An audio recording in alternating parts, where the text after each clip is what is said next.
Beautiful mess inside में आपका फिर से स्वागत है। मैं आपके लिए फिर से लेके आया हूँ एक हॉरर स्टोरी। कहीं मत जाइएगा, पूरी स्टोरी देखिएगा। आज की जो कहानी है यह मेरे ही गांव के रहने वाले एक चाचा की है जिनका नाम राधे श्याम है। तो चलिए अब ये कहानी उन्हीं की जुबानी सुनते हैं। दोस्तों, मेरा नाम राधे श्याम है और आज जो कहानी मैं आपको सुनाने वाला हूँ यह उस वक्त की है जब मैं फॉरेस्ट डिपार्टमेंट में एक फॉरेस्टर ऑफिसर के पद पर नौकरी किया करता था। दरअसल यह बात 1970 के दशक की है। उस वक्त तक मुझे फॉरेस्ट विभाग में नौकरी करते हुए लगभग 15 साल का समय हो चुका था। उन पिछले 15 सालों में भी मेरे साथ कई प्रकार की डरावनी घटनाएं हो चुकी थीं, लेकिन इस घटना के सामने वे जो घटनाएं थीं वह कुछ भी नहीं थीं, क्योंकि यह जो घटना मेरे साथ हुई थी यह इतनी ज्यादा डरावनी और खौफनाक थी कि इस घटना के होने के बाद मैं कई दिनों तक बीमार पड़ गया था। उस वक्त मुझे अपनी आंखें बंद करते ही मेरी आंखों के सामने सिर्फ वही मंजर दिखाई देता था। इसलिए उस वक्त तो मेरा ऐसा हाल हो गया था कि कई दिनों तक मैं सो भी नहीं पाता था। लेकिन जैसे जैसे समय गुजरता गया मैं थोड़ा थोड़ा उस हादसे को भूलने लगा और फिर कुछ ही दिनों बाद मैंने दोबारा से अपनी ड्यूटी ज्वाइन कर ली थी।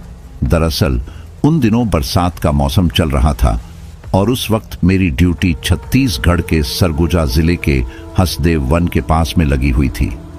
जैसा कि आप जानते होंगे, हसदेव वन को आज से ही नहीं बल्कि बहुत पहले से ही दुनिया की सबसे ज्यादा भूतिया जगहों में गिना जाता है।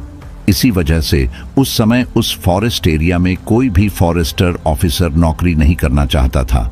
लेकिन जिस समय मेरी वहां पर ड्यूटी लगी थी उस वक्त जो फॉरेस्ट विभाग का ऑफिस हुआ करता था वह हसदेव वन एरिया से लगभग 10 किलोमीटर पहले ही हुआ करता था। इसी वजह से मैंने भी सोचा कि इसमें कोई ज्यादा डरने वाली बात नहीं है, और फिर मैं कोई अकेला तो वहां ड्यूटी करने वाला हूं नहीं, मेरे साथ डिपार्टमेंट के और भी लोग वहां पर रहेंगे, इसलिए मुझे वहां ड्यूटी करने में कोई ज्यादा दिक्कत नहीं आने वाली। यही सोचकर मैंने वहां पर ड्यूटी ज्वाइन कर ली थी। शुरुआत के दिनों में तो सब कुछ नॉर्मल चल रहा था। उस वक्त डिपार्टमेंट की तरफ से मेरे पास 15 फॉरेस्ट गार्ड थे जो कि उस पूरे फॉरेस्ट एरिया की निगरानी रखते थे। उन सभी की 3-3 के जोड़े में अलग अलग दिशाओं में ड्यूटी लगी हुई थी और एक फॉरेस्ट गार्ड को मैं हमेशा मेरे साथ रखता था। जिन दिनों में यह घटना मेरे साथ हुई थी उससे थोड़े ही दिनों पहले मानसून सत्र शुरू हो चुका था और अब आए दिन बारिश होने लगी थी। आज के समय में तो बारिश के दिनों में भी उतनी बारिश नहीं होती है, लेकिन उस वक्त मानसून सत्र में शायद ही ऐसा कोई दिन जाता था जिस दिन बारिश नहीं होती थी। कभी कभी तो 7-8 दिन तक लगातार बारिश होती ही रहती थी। कई दिनों तक सूरज की किरणें भी दिखाई नहीं पड़ती थीं, लेकिन यह बारिश का समय दिन से ज्यादा रात को डरावना लगता था, क्योंकि अगर बारिश के समय आप जंगल में हो तो आपको चारों तरफ सिर्फ बारिश की बूंदों के गिरने की आवाज ही सुनाई देती है, जो कि उस सुनसान रात के अंधेरे में कहीं ना कहीं आपके मन में थोड़ा बहुत डर तो पैदा करती ही है। और डर भय का एहसास हो भी क्यों ना, जब आप एक ऐसे जंगली इलाके में नौकरी कर रहे हो जिसे दुनिया की सबसे ज्यादा भूतिया जगहों में गिना जाता है। एक बार मैं ऐसे ही बैठा बैठा सोच रहा था कि मुझे यहाँ नौकरी करते हुए कितने दिन हो गए, लेकिन आज तक मुझे कुछ भी ऐसा महसूस नहीं हुआ जिसकी वजह से मुझे ऐसा लगे कि यह हसदेव वन भूतिया है। और तभी मैंने यह बात मेरे साथ जो फॉरेस्ट गार्ड रहता था उससे कही, लेकिन वह सच में बहुत ज्यादा फट्टू था। वह इन भूत प्रेत और आत्माओं को बहुत ज्यादा मानता था।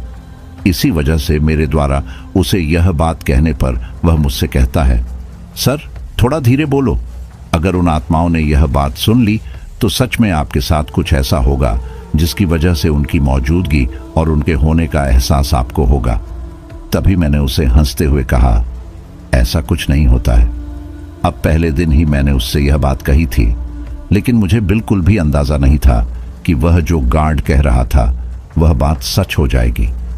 दरअसल दूसरे दिन बहुत तेज बारिश हो रही थी और रात होते होते तो बारिश और भी ज्यादा भयंकर रूप से बरसने लगी थी। लेकिन हमें हर रात उस भयंकर बारिश में भी 3 बार पूरे जंगल की पेट्रोलिंग करनी पड़ती थी। क्योंकि उस वक्त हमें सूचना मिली हुई थी कि कुछ लोग रात के समय जंगल से अवैध रूप से लकड़ियां चुराते हैं और जंगली जानवरों का शिकार भी करते हैं। इसी वजह से न चाहते हुए भी हमें उस भयंकर बारिश में भी रात के समय जंगल में घूमना पड़ता था और उस वक्त टॉर्च वगैरह की कोई सुविधा नहीं थी। उस वक्त डिपार्टमेंट की तरफ से हमें सिर्फ एक लालटेन दी जाती थी जिसे हर फॉरेस्ट गार्ड अपने साथ रखता था, और मैं भी अपनी लालटेन को दिन के समय अच्छी तरीके से साफ करके रखता था, क्योंकि रात के अंधेरे में एकमात्र वह लालटेन ही हमारा सहारा हुआ करती थी। अब उस रात मैं और मेरे साथ मेरा वह फॉरेस्ट गार्ड लगभग 9 बजे हम दोनों हमारे उस खंडहर से ऑफिस से निकलते हैं। हमने रात के 11 बजे से पहले पहले जंगल का एक चक्कर लगाकर वापस आने का तय किया था। अब हम दोनों अपने अपने हाथों में अपनी लालटेन लेकर निकलते हैं। आगे आगे मैं चल रहा था और मेरे पीछे मेरा वह गार्ड चल रहा था। अब हम लोग बारिश में भीगते हुए जंगल से गुजर रहे थे।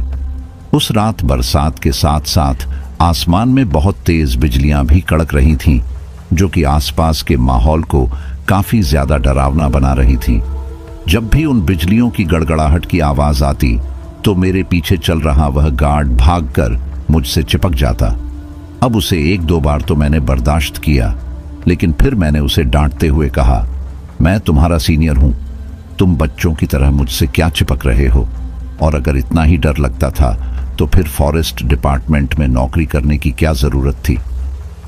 मेरे इतना कहने के बाद वह गार्ड थोड़ा समझता है और अब वह मेरे पीछे पीछे आराम से चल रहा था। उस वक्त हम लोग हंसदेव वन के गेट से लगभग 1 किलोमीटर पहले बनी हुई हमारी फॉरेस्ट चेक पोस्ट की तरफ जा रहे थे, जहां पर मेरे 3 फॉरेस्ट गार्ड ड्यूटी पर तैनात थे। जब हम लोग वहां पर पहुंचे तो हमें वहां 3 की जगह सिर्फ एक गार्ड ही नजर आया। जब मैंने उस गार्ड से पूछा कि बाकी के 2 गार्ड कहां पर हैं, तो उसने मुझसे कहा, कुछ लोग बिना परमिशन के चोरी छुपे वन की तरफ गए हैं, और जब हमारी नजर उन पर पड़ी तो हमने उनको रोकने की कोशिश की, लेकिन हमारी आवाज सुनने के बाद भी वे लोग वन के अंदर चले गए। वे दोनों गार्ड उन्हें ढूंढकर वापस लाने के लिए ही उनके पीछे पीछे वन के अंदर गए हैं और मुझे यहाँ चेक पोस्ट संभालने के लिए छोड़ गए हैं। तभी मैंने मेरे साथ जो गार्ड था उससे कहा, चलो हम लोग उनको ढूंढ कर आते हैं, शायद उन्हें कोई मदद की जरूरत होगी। तो मेरा गार्ड मुझे मना करने लगा, सर मैं अंदर नहीं जाऊंगा। मैंने उससे कहा, क्यों नहीं जाओगे अंदर? यह मेरा ऑर्डर है और तुम्हें मेरे साथ चलना पड़ेगा, क्योंकि उस तूफानी अंधेरी रात में थोड़ा बहुत डर तो मुझे भी लग रहा था और मेरी भी अकेले की किले के अंदर जाने की हिम्मत नहीं हो रही थी। इसलिए मैंने उस गार्ड को साथ में लिया। हम लोग हंसदेव वन की तरफ आगे बढ़ने लगे। अभी हम लोग उस घने अंधेरे में तेज बारिश के बीच सिर्फ एक लालटेन के सहारे वन की तरफ आगे बढ़ ही रहे थे। तभी अचानक मेरी नजर रास्ते के किनारे पर ही मौजूद एक बरगद के पेड़ की तरफ गई, जहां पर मुझे कुछ लोगों की फुसफुसाने की आवाज सुनाई दी। तभी मैं और मेरा गार्ड उस तरफ जाते हैं, लेकिन जब हम लोग वहां पहुंचते हैं तो हमें वहां पर कुछ भी दिखाई नहीं देता। उसके बाद हम फिर से वन की तरफ आगे बढ़ने लगते हैं, लेकिन जैसे ही हम वन की तरफ आगे बढ़ने लगते हैं तो हमें फिर से पीछे से इस बरगद के पेड़ की तरफ से वैसी ही आवाज सुनाई देती है। लेकिन इस बार मैंने उसी जगह पर रुककर उस आवाज को गौर से सुना और कुछ देर वहीं पर खड़े रहकर इंतजार किया। जब तक मैं उस जगह पर खड़ा था तब तक वह आवाज लगातार मुझे सुनाई दे रही थी, लेकिन उस आवाज को सुनकर मैं समझ नहीं पा रहा था कि वह क्या बोल रहे हैं। लेकिन जैसे ही मैं फिर से उस बरगद के पेड़ की तरफ जाता हूं तो मुझे वहां पर कुछ भी दिखाई नहीं देता। अब मैंने ध्यान से इधर उधर देखा और जब मुझे कुछ भी दिखाई नहीं दिया तो फिर मैं वहां से जाने लगा। लेकिन जैसे ही मैं वहां से जाने वाला था तो एकाएक मेरी नजर उस बरगद के पेड़ के ऊपर की तरफ गई, और जैसे ही मेरी नजर ऊपर की तरफ गई तो मेरी तो आंखें फटी की फटी ही रह गईं। मुझे उस बारिश के गिरते हुए ठंडे पानी के बीच भी पसीना आने लगा, क्योंकि जब मैंने मेरी नजरें उस बरगद के पेड़ पर ऊपर की तरफ घुमाई तो मैंने देखा कि कोई उस बरगद की टहनी से पैरों के बल उल्टा लटका हुआ है। पर उस अंधेरे में उसे देखकर मुझे यह समझ नहीं आ रहा था कि वह कोई आदमी है या औरत, लेकिन लटकते हुए उसका चेहरा बहुत ही ज्यादा डरावना लग रहा था। उसकी आंखों के बीच का वह काला कांच गायब था और उसकी आंखें उस अंधेरे में बिल्कुल सफेद, किसी अंडे की तरह चमक रही थीं। अभी मैं यह सब देख ही रहा था कि तभी मुझे मेरे कंधे पर किसी के हाथ रखने का एहसास होता है और मैं अचानक से उछलकर पीछे की तरफ देखता हूं तो मुझे मेरा गार्ड दिखाई देता है जो मेरे साथ आया था। तभी अचानक उसने मुझसे पूछा, सर क्या हुआ? कहीं आपको कोई आत्मा तो दिखाई नहीं दे गई? तो मैंने उससे पूछा, तुझे कैसे पता? तो उसने कहा, अक्सर रात को यहां पर लोगों को आत्माओं के अलावा कुछ नहीं दिखता है। तभी मैंने उससे कहा, तूने भी ऊपर की तरफ जो है उसे देखा? तो उसने मुझसे कहा, नहीं, मैंने तो कुछ नहीं देखा। मैंने उससे कहा, एक बार इस बरगद के पेड़ के ऊपर की तरफ देख।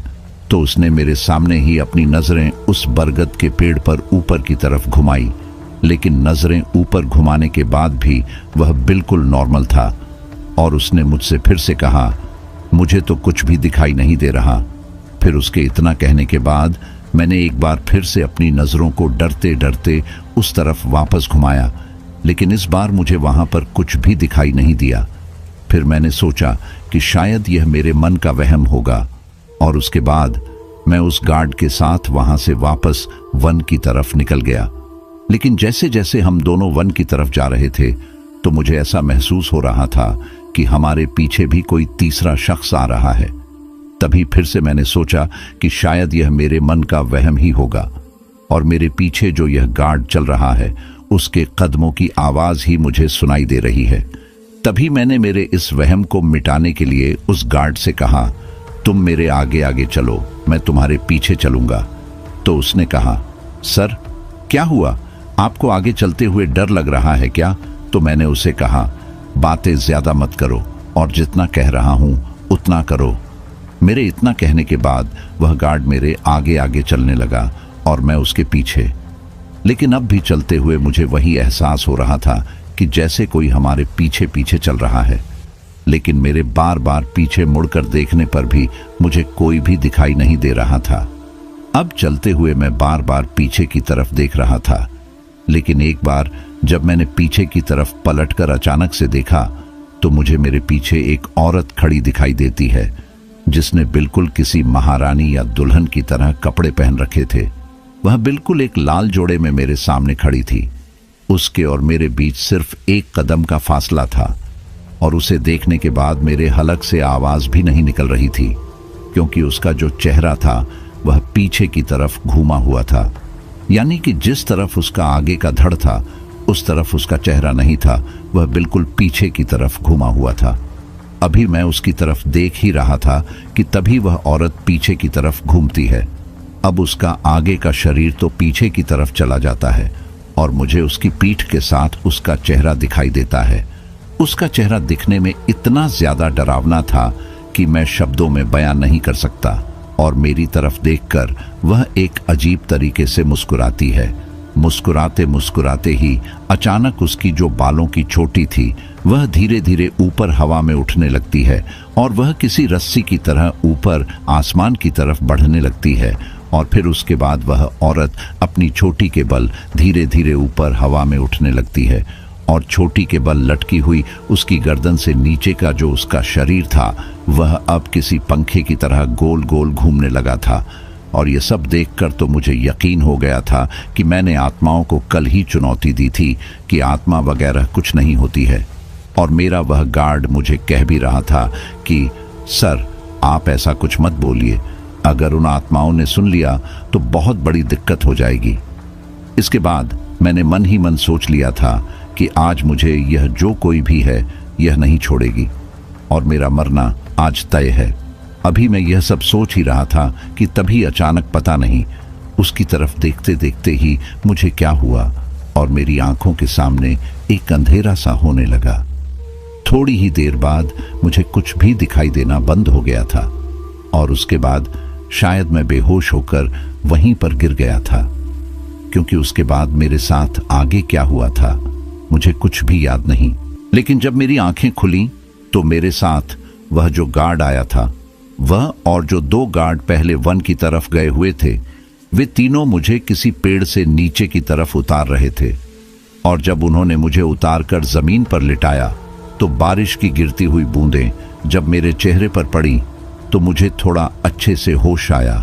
और उसके बाद मैंने उन गार्ड से पूछा, मुझे क्या हुआ था और तुम मुझे इस पेड़ पर से क्यों उतार रहे थे? आखिर मैं इस पेड़ के ऊपर कैसे पहुंचा? जब मैंने गौर से उस पेड़ की तरफ देखा तो ये वही बरगद का पेड़ था जिसके नीचे थोड़ी देर पहले मुझे किसी के फुसफुसाने की आवाज सुनाई दे रही थी। और मैंने 2 बार जाकर वहां पर चेक भी किया था, लेकिन कोई भी मुझे वहां पर दिखाई नहीं दिया था।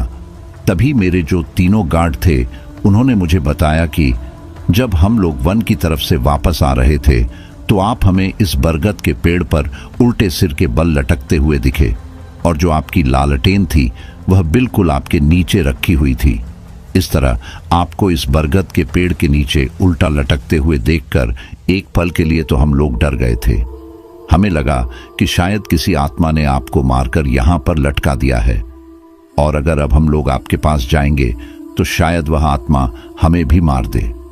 लेकिन जब हमने गौर से आपकी तरफ देखा तो आप लटके हुए भी धीरे धीरे अपने मुंह से कुछ बड़बड़ा रहे थे, जिसे देखकर हमें यकीन हुआ कि आप मरे नहीं हैं, सिर्फ बेहोशी की हालत में हैं। और इसी वजह से हमने थोड़ी हिम्मत करके आपको इस बरगद के पेड़ से नीचे उतारा है। अभी वे लोग मुझे यह सब बातें बता ही रहे थे कि तभी अचानक हम सभी की लालटेन के जो कांच थे वह एक एक करके फूट जाते हैं, और अब हमारे चारों तरफ बिल्कुल अंधेरा हो जाता है। जब एक एक करके वे लालटेन के कांच फूट रहे थे तो उनको देखकर ऐसा लग रहा था कि जैसे कोई अंधेरे में पत्थर मारकर उनको फोड़ रहा हो। अब हमारे चारों तरफ बिल्कुल अंधेरा ही अंधेरा था। तभी मुझे मेरे कानों में किसी के घुंघरू की आवाज सुनाई देती है, और उस आवाज को सुनकर मुझे ऐसा लगा जैसे कोई दौड़ता हुआ हमारी तरफ आ रहा है और उसने घुंघरू पहन रखे हैं। तभी मैंने मेरे पास जो मेरे गार्ड थे उनसे कहा, क्या तुम्हें भी वही सुनाई दे रहा है जो मुझे सुनाई दे रहा है? तो उन तीनों ने कहा, हाँ सर, घुंघरू की आवाज। और अब हम लोग समझ गए थे कि अगर हम ज्यादा देर तक यहां पर रुके तो शायद आज हम लोग मारे जाएंगे।